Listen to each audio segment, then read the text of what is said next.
Сәлеметсіздер ме, балалар? Отырыңыздар. Кім кезекті? Мен. Бүгінгі сабағымызда Керімқұлов Нұрсұлтан жоқ. Керімқұлов? Да. Жақсы, отырыңыз.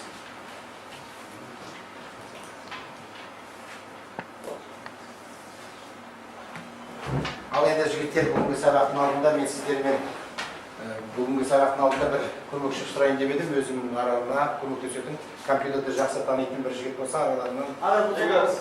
Давай, Бекарыс. Егер рұқсат етсеңдер, мен Бекарысты алайын. Көмекші қылып өзіме. Ал енді жігіттер, біздің өткен тақырыбымыз бар. Білесіздер, сол бүгінгі сабаққа қандай дайындығымыз бар? Көрсетейік. Сабаққа дайынбыз ба, дайын емеспіз бе? Сондықтан кішкентай разминка жасап алайық. Так, мынау алдымызда тұрған автомобильдің бөлшектері, сол бөлшектерді біз тез жинап отырайық. Қанекей? Айтсам. Бірінші тежеу жүйесі. Тежеу жүйесі. Так, дальше. Алдыңғы аспа. Алдыңғы аспа. Тезірек. Так. Трансмиссия. Трансмиссия, молодец. Так, дальше. Қозғалтқыш. Можно тексермейді. Дөңгелектер и ақырғы кузов. Жақсы, молодец. Так, енді біз өткен тақырыбымызды, міне сабаққа біз дайынбыз. Сабаққа дайынбыз, енді біз сіздермен жақсы екі маңызды дөкей механизмді өттік. Біз айттық, қозғалтқыштар бізде газотаратқыш механизм және иінді бұлақты механизм. Сондықтан осы өткен тақырыбымызды еске түсірейік. Қазіргі өткен тақырыптарды еске түсіріп, қазір сіздер қазіргі заманда бізде құр бір тілде емес, қазақ тілі, орыс тілі және ағылшын тілін білесіздер ғой. Ағылшын тілінде ағылшын тілінде жауаптарын беріп отырсаңдар, біз осы жерде сұрақтарды бейне материалға назар аударыңыздар.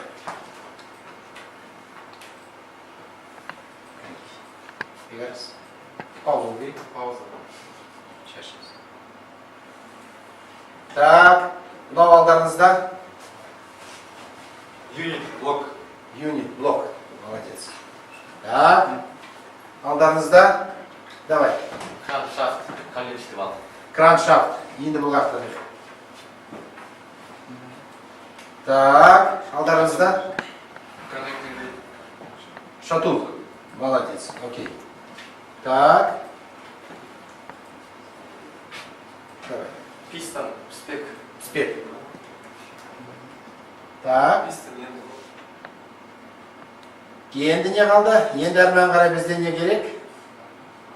Енді әрмен қарай қазір мінекей. Қанекей? Махабит, е? Ага. Так. Кім айтады? Юнит цилиндр, блок цилиндр. Блок цилиндр. Так. Енді.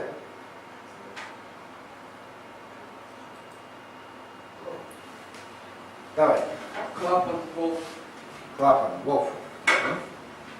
Окей.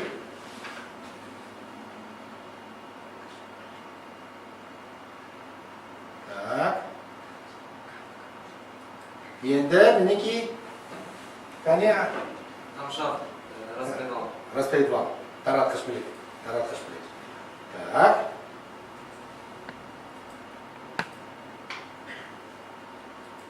Міне енді бәрін қайталап алдық, е?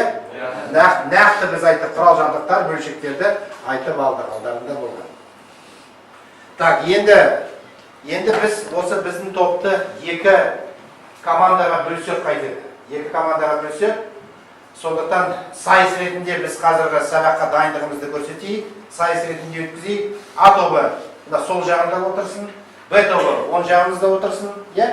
Енді сіздерге араларынан алмай сарапшыны біз жоғарғы топтың Ернар деген жігітті шақырып отырмыз. Танисыңдар, білесіңдер өзіміздің үшінші курс студенті. Сондықтан осы кісі сарапшы болады бізде. Жақсы ма? Так, мінекей сіздер енді қазір бастаймыз. Сұрақтарды біз тақтадан шығарып отырамыз. Сұрақтарға А тобына Б тобы сұрақ қояды. А тобы жауабын қайтарады. Б топқа А тобы. Түсінікті ме? Келістік пе? Келістік. Так, жақсы, ал, бастайық. А тобының сұрағы, кім бастайды? Давайте. Endi bulg'oqda mexanizm xizmatini aytamiz. Can you say about crank mechanism operation? Окей. Давай, Ернар. The explosion of the cylinder turns thermal energy into mechanical energy.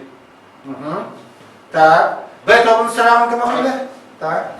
Газ тарату механизм қызметін айтыңыз.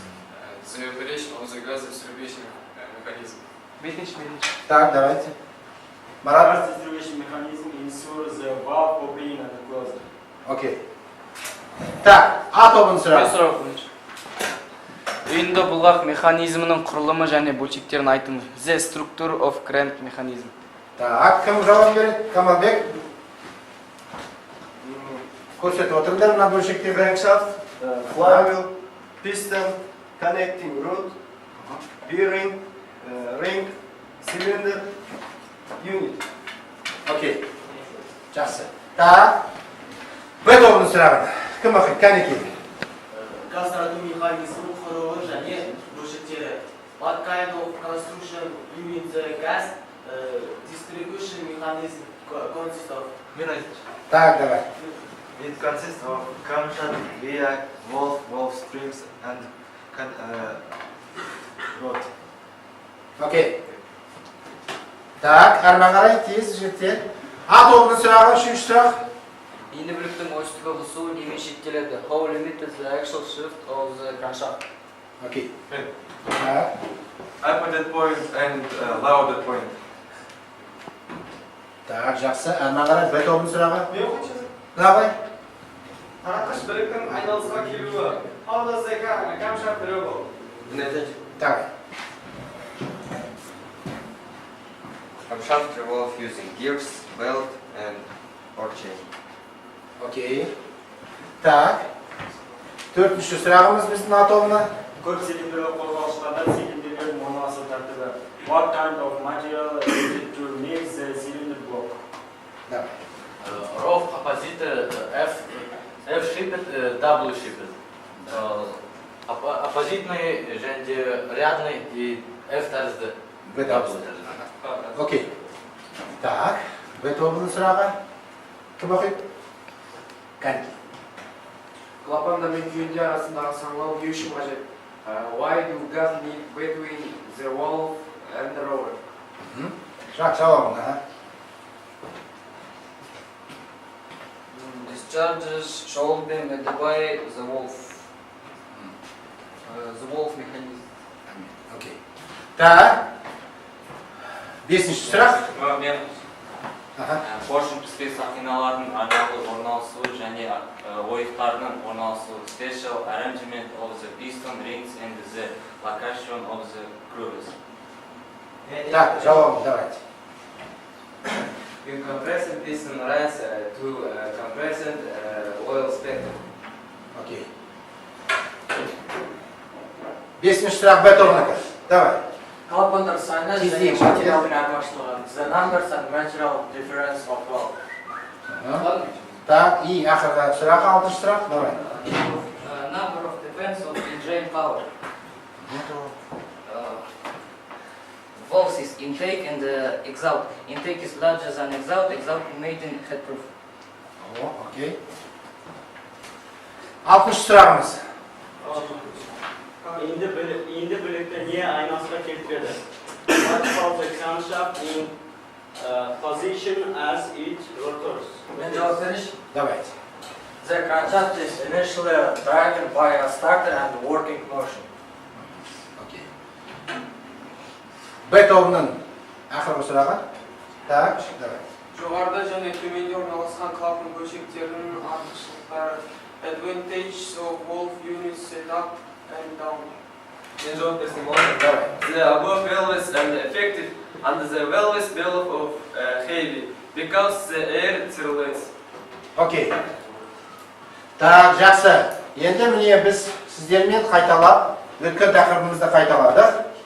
Енді сіздеріңізге мынау маңызды біздің бүгінгі сағаттың тақырыбы салқындату жүйесінің бөлшектері, құрылымы және қозғалыштағы жылу режимінің мәні.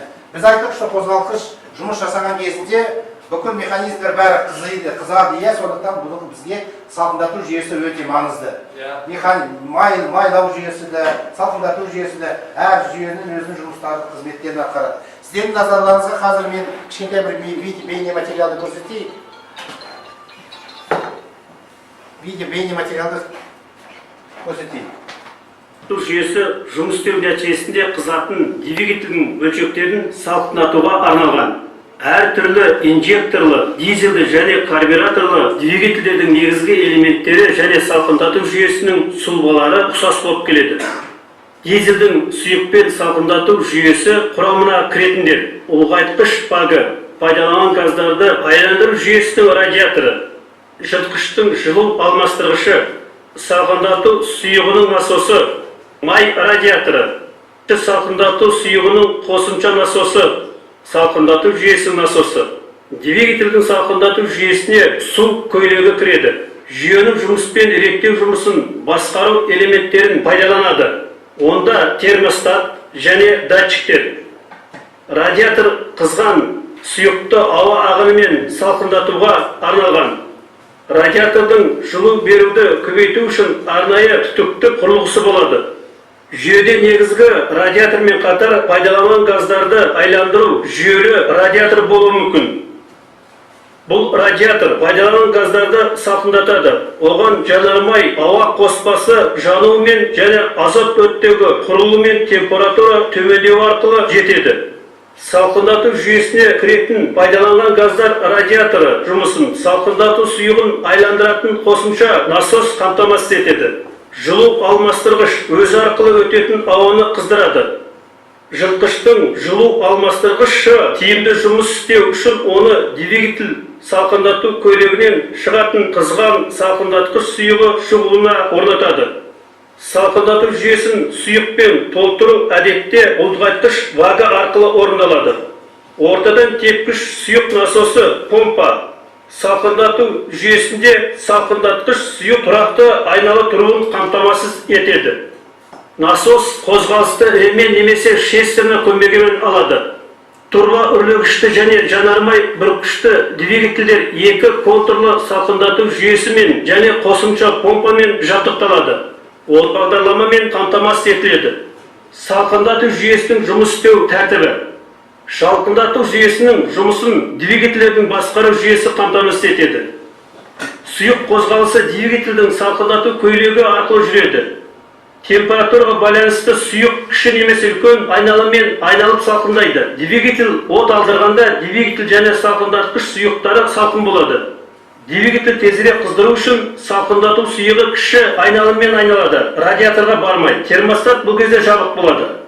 Жоғарғыда айтқандай, салқындатқыш сұйық қызуына байланысты термостат ашылады. Салқындатқыш сұйық радиатор арқылы үлкен айналыммен айналады.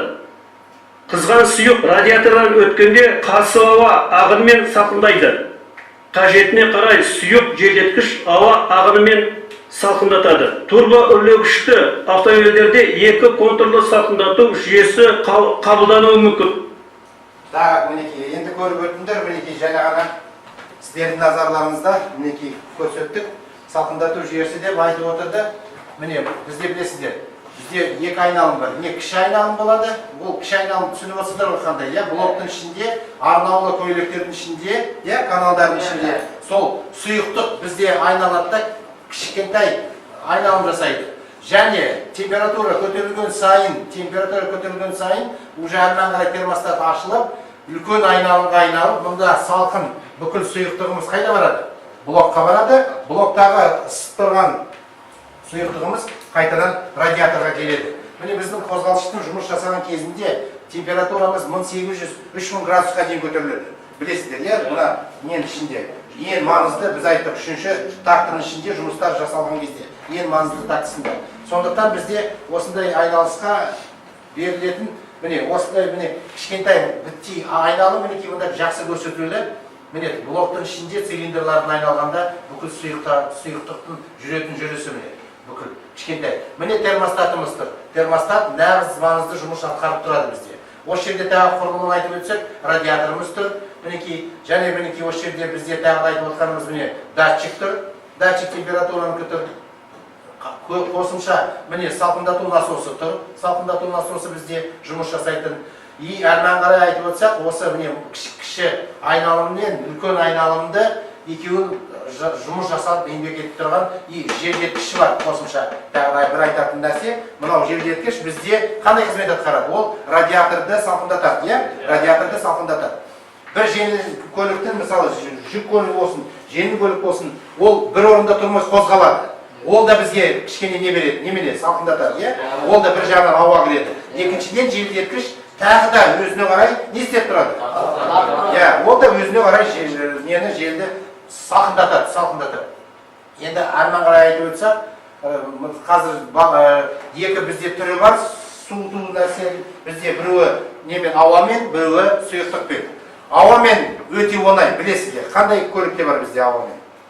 Мотоциклдарда, иә, мотоциклдарда. Оларда өте оңай, ондайда мынандай салқындату жүйесінің мынандай рубашкалары көйлектері жоқ, сондықтан оларға сұйықтық құймаймыз, насос керек жоқ, термостат керек жоқ, ешқандай шлангылар керек жоқ, иә?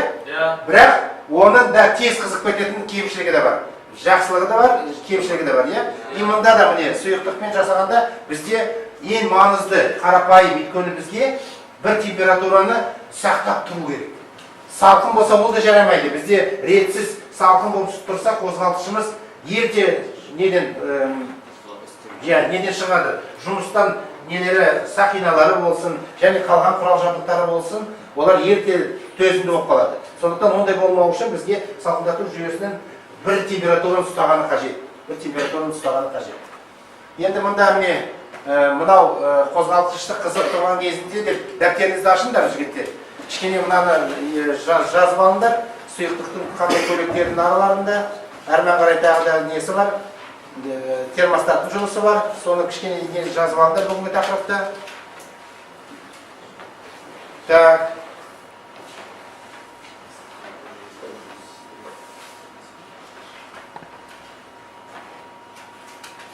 Міне термостаттың жұмысы, су. Термостаттың қызметі бізде білесіздер, арнаулы металдан жасалады. Не болмаса алюминийдің қоспасы, не болмаса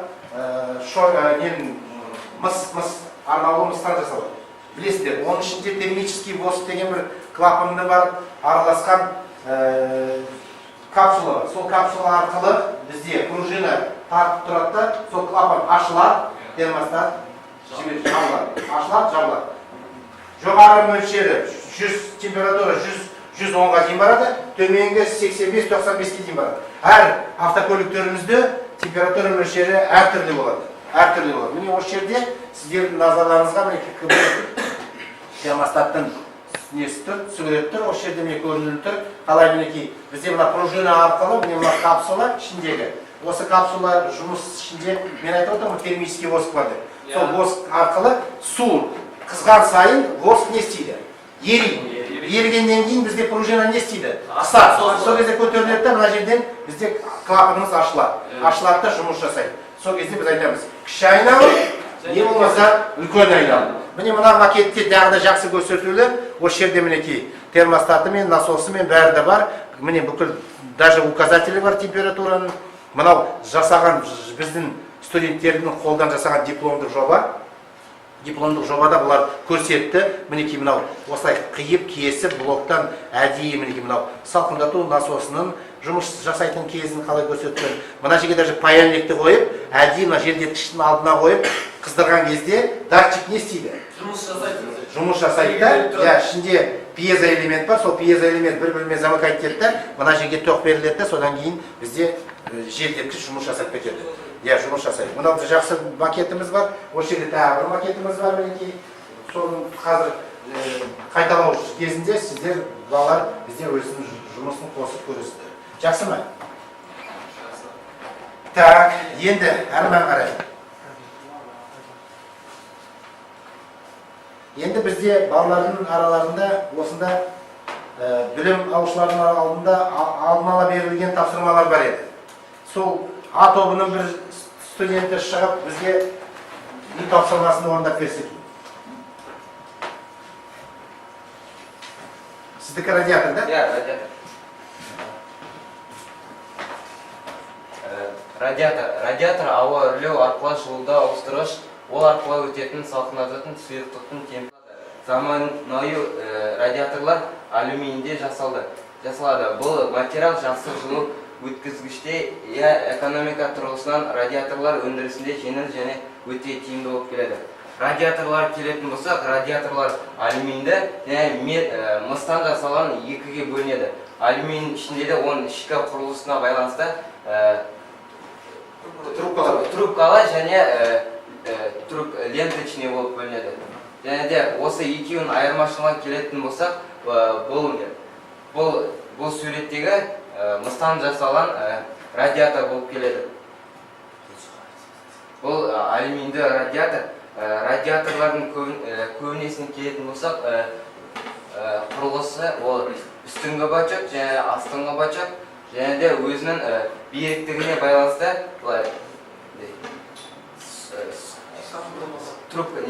соты радиатор дейді, оның биіктігіне өзінің әсерін тигізеді. Осы алюмин мен мысты айырмашылығын салыстыратын болсақ, мыс қайтадан сынғаннан кейін ол қайтадан жасауға мүмкіншілік туады. Ал алюмин сынып қалады. Жарамсыз болып қалады. Оны ауыстыру керек болады. Болды ма? Болды. Рахмет. Так, жақсы. Енді Б тобының жігіті. Сіздікі термостат. Біз айттық, термостат ең маңызды жұмыс жасайды, ең маңызды механизм. Сондықтан осы бүгінгі тақырыбымыз бізде ол мен өзім алып келген слайдым, ол бізде термостат. Осы су термостаты ол 70 градусқа дейін көтерілген төмендеген кезде оның ішіндегі жаңа силиконда сұйықтықты қанытпен буымен қысымы да төмендеп, осы гофренің кенеріне серпімділігі әсерінен қысым сығылып, негізгі клапан толық жабылады. Негізгі клапан толық жабылып, серпімділік әсерінен қысым жабылады.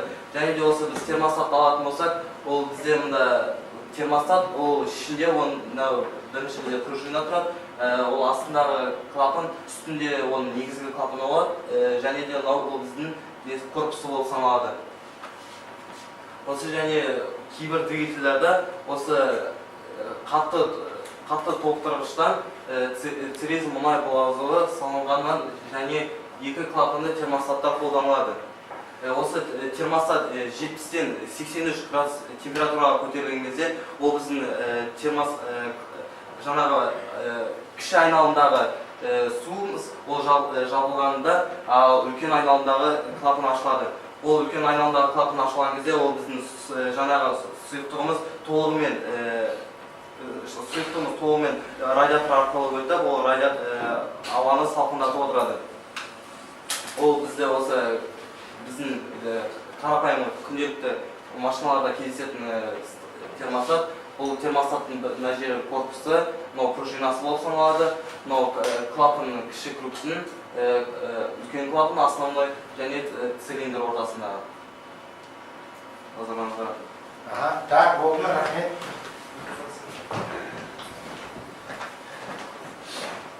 Так, енді мінекей салқындату жүйесін кішкене түсіндік, біраз кішкене енді түсініп алдық. Енді бізде қазіргі енді жағдайда, қазір ситуациялық жағдай жасайық. Бізде А тобынан 2 бала, Б тобынан 2 бала компьютерға отырыңдар. Анда бізде қазіргі автоматты оқыту жүйесінің дайындаған несі бар, сұрақтар бар, бақылау сұрақтар соған отырыңыздар. Ал енді тағы да 2 баладан, А тобынан 2 бала мына макетке жақындандар, Б тобының 2 баласы мына макетке жақындандар да, бізге құрал жабдықтар және бөлшектерін айтып беретін болыңыздар.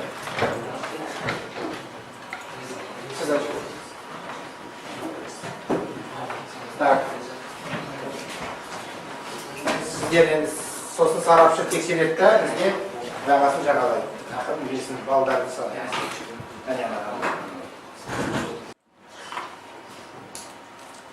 Енді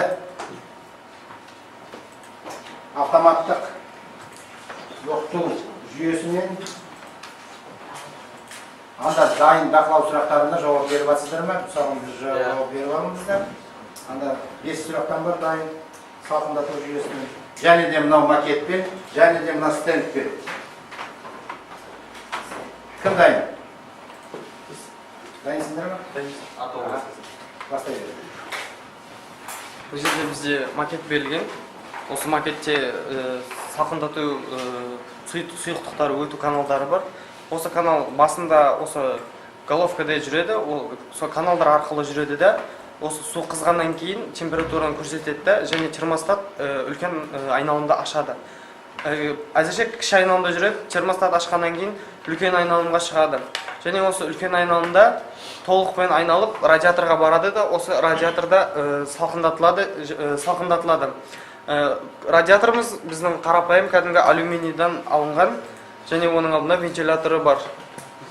Және де бұған тасыл құйылатын мына бачок, және де бұларда датчиктері мына жерде, және де радиатордың артында болып келеді. Және де ол жерде суды айдайтын мынау не болып келеді? Насос болып келеді. Так, көйлекшелерін көрсеттіңдер ме? Сонда ең бірінші кіші айналымда құр головка емес, блокта. Блокта да. Мына жерде кесілген осы жерлерде айналады. Салқындатады. Так, жарайды, жақсы. Отырыңыздар, рахмет. Бұл А командасы, да? А командасы. Так, Б командасы. Бізде ол салқындату жүйесінің схемасы берілген. Сол схемадағы бұл бірінші радиатор, және де су сорғы, помпа, және де радиатордың желдеткіші, термостат, содан кейін радиатордың үстіңгі шлангысы, астыңғы шлангысы, және де өзіңгі шлангысы, содан кейін бұл шлангасы берілген, ұдайтқыш бак, салонды жылытқыш, және салонды жылытқыштың вентиляторы.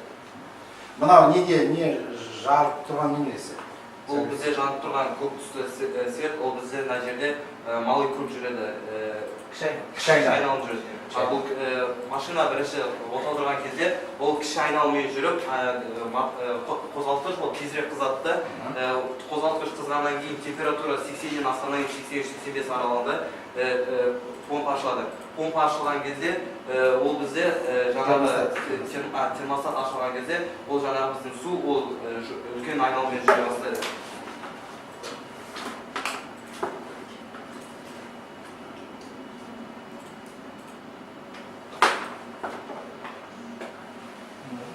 Бұл бізде жанып тұрған бұл бізде үлкен айналым. Жаңағы термостат ашылған кезде бізде су үлкен айналыммен жүріп, жаңағы кіші айналымдағы суды ол бізге радиаторға келеді, радиатордағы салқын суды қайтадан жаңағы кіші айналымға келіп, айналдырып жылытып отырады.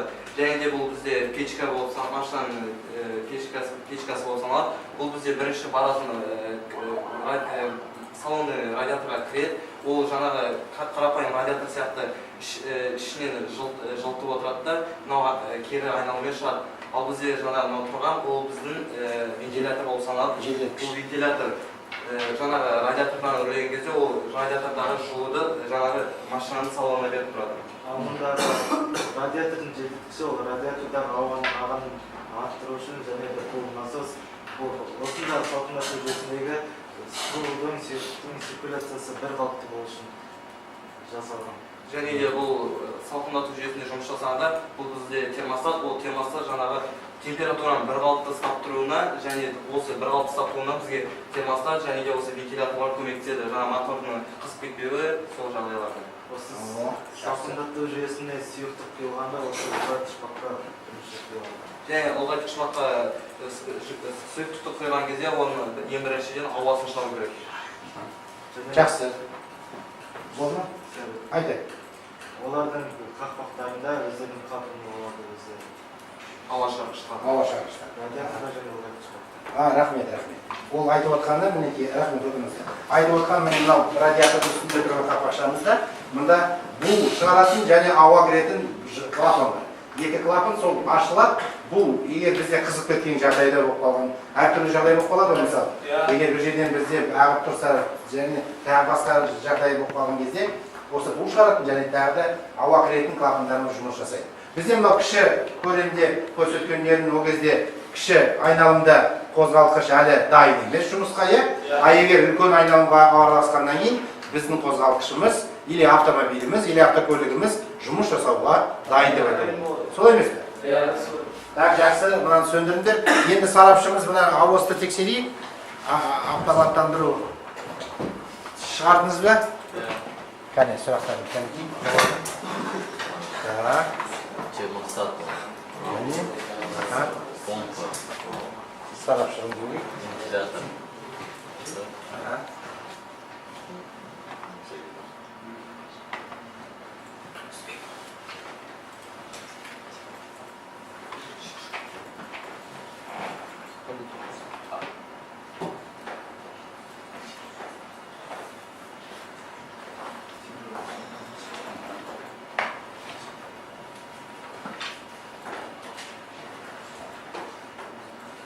Так, жақсы, кім істеп болды, ақырын отыра беріңіздер орындықтарыңыздан алға.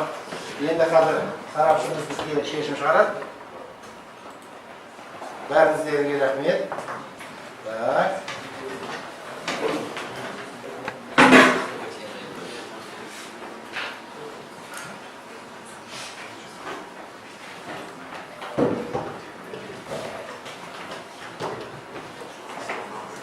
Енді сарапшымыз бізге шешім шығарғанша дейін біз рефлексия деген біздің немізге алсайық. Бізде мен бүгінгі сабақта не үйрендім? Мен бүгінгі сабақта не үйрендім? Кәне Нұрсұлтан. Мен осы бүгінгі сабақтан салқындату жүйесінің жұмысын атқаруын үйрендім. Және де осы салқындату жүйесінде қанша градуста, қаншалықты майда, қаншалықты суды қолданатынымызды, және де оның қай жерде орналасып, қалай жұмыс атқаруларын үйрендім. О, бәрекелді. Так, мен сабақтан алған білімді қайда қолданамын? Кәне Ернар. Мен осы бүгін сабақта алған білімімді осы үйде әкемен машина жөндеген кезде қолданамын, және болашақта мамандығыммен жұмыс істегенде қолданамын. Келешекте өзіміздің болашақта мамандығы, солай емес пе? Так, жақсы. Ал менің көңіл күйім. Кім? Давай. Бүгінгі сабақ өте жақсы, үлкен дәрежеде өтті, үлкен әсер алдық, көңіліміз өте жақсы. Және салқындату жүйесі туралы үлкен мәліметтер алдық, және радиатор, термостат туралы көңілге өте күшті. Рахмет. Енді біз сайысымызды аяқтайық, сарапшыны сөз берейік. Екі командада кішкене сайыс ретінде кішкене қызықты болсын деп өткіздік, сабақты қызықтық. Ең алдымен мен Бауыржан Есенбаевичта осындай ерекше форматта өтіп жатқан ағылшын тілінде ағылшын терминдерін қолданып жатқан ашық сабаққа шақырғаныңызға рахмет айтқым келеді. Сайыс өте қызықты өтті. Себебі былай айтқанда ол 4 этаптан тұрды, 4 кезеңнен. Бірінші кезең осы сіздер сұрақтармен алмассыздар. Мен бұл жерде тікелей достық жөнінде деп айта аламын, себебі мысалға берілген үй тапсырмасына А группасы да Б группасы дайындалған. Макеттерді толық түсіндіре алды деп мен айта аламын. Және компьютерді тексерген кезде берілген уақытта 4 балада, 2 топтың 2 баладан барлық тапсырманы толық түрде орындады. Сондықтан барлықтарыңызға рахмет. Осындай қызықты сабақтарда кездесе берейік. Достық жөнінде айтамын. О, рахмет. Екі команда болсақ та, бірақ бізде достық жеңіп кетті, иә? Сол достық болсын. Ал енді бүгінгі сабағымыз біз аяқтадық.